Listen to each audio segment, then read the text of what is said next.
2024 was an interesting year in retail. It was a year set by the success of retailers like Walmart and the impressive growth, especially online, and the struggle of some other brands like Nike and Starbucks that had to change the leadership. We had lots of discussions about data. Every retail conversation was about building the data infrastructure needed for decision-making, establishing ways to acquire first-party data and to use it for personalization and monetization. In many of the industry events, it was possible to notice some levels of concern around the Chinese economy slowdown, changes in consumer behavior toward healthier lifestyle, and many stories about rebrand, turnarounds, and transformations. 2024 was also the year that Off-Bounds came to life. On January 9th, we published the first episode, and throughout the year, we covered all the topics I just mentioned and more. In today's episode, we will do a recap with the key takeaways from this year and what we should expect for the next one. Here's Paula Macaggi, and this is episode 49 of my show.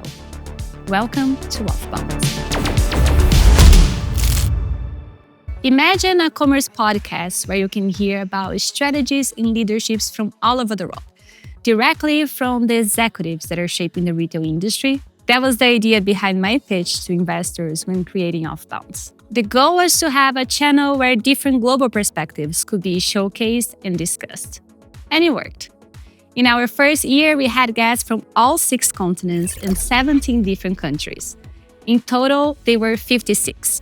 30 were executives who sat face-to-face with me in different studios around the world to talk about their work and vision. And others were incredible retail experts that joined me to help me to understand what is happening in the industry. Many of the conversations were around data. And from the feedback of many of our listeners, this topic was definitely one they wanted to hear more about. There were 3 episodes where we explained first-party data through loyalty programs. And that, my friends, will be a hot topic in 2025 as well. Probably the best case study in loyalty and community building is from Kicks, a Swedish retailer. Kicks sells beauty products, and 50% of women aged 18 or above in Sweden are part of Kicks Club, their loyalty program. 80% of their sales come from members. But they didn't stop there. They created a community. In episode 9, I was in Stockholm with Carola Lundell, Kicks Executive Vice President. A couple of years ago, we decided to launch also a community that we call Kicks Beauty Talks to sort of. There is a lot of engagement amongst our customers, and we noticed that, early on with social media, etc., and everyone is commenting, and you want to get tips and advice, you want to share your beauty routines. It's a very, very natural behavior, if you like, for consumers within beauty. So a couple of years ago, we figured, why don't we become the platform and the destination for sharing your beauty experiences and your beauty tips with others? And that sort of got us to launching the Kicks Beauty Talks, which is a part of our e-com website. So it works exactly like social media. You tag friends, you follow friends, you have discussions, you post things. But the good thing with it that we can then integrate all that type of content into the actual shopping experience as well.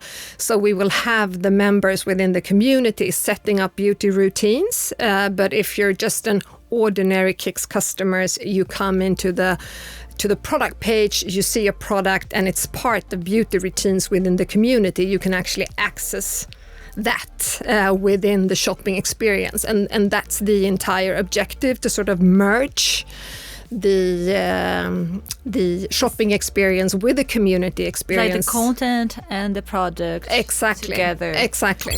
The crucial point in loyalty programs that is simple to understand and so hard to execute is making the value clear for the customers.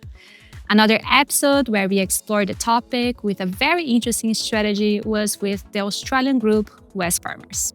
Wesfarmers is a conglomerate that owns several businesses, including Australia's Kmart, Target, and Bunnings. They created a new division called One Digital just to work on the data from the group. The way they did it is phenomenal. They created One Pass, which is basically a subscription-based loyalty program. that gives several advantages to its members, including free delivery, 5 times point in their free loyalty program called Flybuys, express click and collect, 365-day change of mind returns, just to mention a few. The value is so clear that it makes no sense to not join the program. In my conversation with the managing director in our episode 28, Nicole Sheffield mentioned some of their learnings. So we know as soon as a member joins, the shop goes up by 25%. We also know they're 3 times greater omni-channel shoppers than non-members. So that means that by becoming a member, they are more valuable. But it's not just attracting them, it's why we want them to shop is actually they stay with the program. And I think that's a really big part of what we've learned about this behaviour. So for example, in our business, we have this model which is 3-2-1. They need to shop 3 times in the first month across 2 different divisions and either link to Flybuys or Sister Club, which is the Priceline business's loyalty program, to get value. If we get that, we know that they'll save for a year or more and they're going to be engaged in the program. Similar to Wesfarmers, the Japanese H2O Group is also engaging in creating a centralized data division so they can better understand customers across all retailers in the group. That was our episode 30 with the CIO of the group, Toru Koyama, and they were in the early stages of putting a global loyalty plan together. This story of centralized data is being told from the first episode when I interviewed Carrefour's global CTO, who explained to us the organization's plan to create this data lake and the data from all countries they operate as well and move them all to the cloud so the business can be more agile. And that was the first step for the development of Carrefour Links, which is a division that monetizes this data. And we covered that on episode 47. But we can't talk much about data without getting into AI. And there were 2 interviews that we covered that, and I really enjoyed. One was with Mathieu Ho, and I hope I'm pronouncing his name correctly, it's too French for me, who is the CIO of Aldo, one of the biggest shoe brands and manufacturers that I know of. The other was from Paul Sims, who was then the chief architect of Primark and now holds the same title, but at M&S. Paul offered a reflection on what is good and what is evil technology on our episode 18, recorded in London. So is there a point in there where technology is helping you make a purchase decision, or is there a point where it's coercing you into making a purchase decision?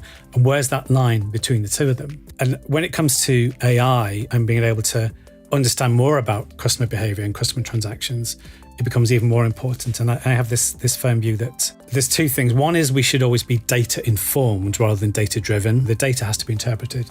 And the second one is AI, when it's used for good, is augmented with humans. What do you mean? There's a wonderful online article by a lady called Nikki Case, and she talks about how the proven way to beat a grandmaster at chess is not by having the best computer system in the world, sometimes it will win, sometimes it won't, or another grandmaster. The proven way, and this is in this online article, to beat a grandmaster at chess is to have a reasonably competent human with a reasonably competent computer system. The system makes recommendations, the human can look at it and tweak it, and in the course of this experiment, more often than not, they beat the grandmaster at chess by this augmentation of human and system. And to me, that's the really important thing here. When it comes to bringing it back to retail, forecasting, merchandising, arranging, we have experts in the business who know our customers inside and out, trying to predict the future based on the past data, lots of machine processing. That data then can be exposed to those experts to give them more information in which to make the decisions. That's the good. The evil would be saying we're just going to plug that system in and it's going to decide for us. We wouldn't want to do that. Mathieu has a similar perspective. And what is interesting about Aldo is that they have a generative AI brain called Delphine that supports the decision making in the group. We recorded this episode in Montreal, Canada, on our episode 23. One big advantage of the machine learning algorithm is it can crunch a lot more data a lot quicker. So it can use the weather from that. It can use special events. Maybe, I don't know, there's a football or a show or whatever. It can use consumer sentiment data from different regions. And it could do that all the time. Like, it doesn't need time off and things like that. So the data comes like digested to the superhuman. Like, you got the superpower, so the superhuman is going to take this data and make the analysis. The way you plan sales and buying is people around the table. They bring their data, but there is stats and data part, but there's an art part to it. what's going to become trendy. We don't have data to figure this out. That's the human kind of side of things. But so the way we see it is we see Delphine, let's say we're planners. I would see Delphine sitting right there and crunching the data. Hey, do you have data on this and this and that? And if we do this, what's going to happen? I really see like some kind of a humanoid sitting right next to us. Not like replacing what we do, but just being very good in maths, And a funny thing about that episode is that I was in Montreal to be a guest lecturer at McGill University. They have a very special program that was created to support the education of the next generation of retail leaders that exists thanks to Aldo and the founder of the brand Aldo. We got the okay to the interview at the last minute, and I had to change my flight, had to change the hotel, and buy clothes because it was super hot and I wasn't ready for that weather in Canada. The day of the interview, I woke up completely swollen because of appalling energy. When you choose to do interviews in person, you just have to do it. Off-Bounds has definitely taught me to not fight against things I can control, but I still cringe when I see my face in that episode. I remember that when I was writing the first drafts of what would be the main topics to cover in the show, technology was always the main one I wanted to cover. But as Off-Bounds evolved, I started to realize that strategy and leadership were our main topics, and the word transformation was mentioned many times. We've had true masterclasses on innovation in our Retail Innovation series that we did in partnership with Shop Talk Fall. It was so good that we confirmed an extended partnership for 2025. In this year's series, we've had executives from Pandora, Crate & Barrel, Build-A-Bear, True Religion, Vera Bradley, and ThredUp. And we've had so many interesting learnings. The breadth of what, even when I go back and think about my 25 to 30 year career, and what I was focused on from a marketer to what I'm focused on now, the level of complexity is just exponential, as we all know. And it is impossible for one person to stay on top of all of that. So you need to find good people on your team that are also eager about intellectual challenge, finding the new, keeping up to date on what's going on, not resting on the laurels of like, well, we figured that out, now we can move on. Never forget that moment. The analogy he uses, our career is a blank check, right? Sometimes you only can cash once. And the more you know, the bigger will be the check. Do you think you want to cash now or to cash in the future? If you're not learning here, he said, you should move on. But if you're still learning, don't go. I never forgot that. And I think that was a lesson for me. This is almost 30 years ago. That was a lesson that I still take because I still believe on that. And that's what I try to share with the people that start in their careers. It's really important that the communication is there and solid. And as someone who honestly has fun in between, technology is an intense role, right? When you've got so many stores and they have to be redundant because they're open at all different hours and you've got thousands and thousands of guests walking through a storeway every day, right? You've got to make sure that you've got that efficiency model built out. But in between, you got to laugh. A great CTO is going to be able to say that it's all about the team and that they're just a part of the community. And nobody really prepared me for how much I would learn about leadership by interviewing leaders. One common thing that I noticed in all of them is that they have like a spice, a secret sauce. I feel like there's an ingredient to their personality that you can see early on and know that they're leaders. And that's true to all the 17 different cultures that have been to the show. They're happy to say yes to challenges.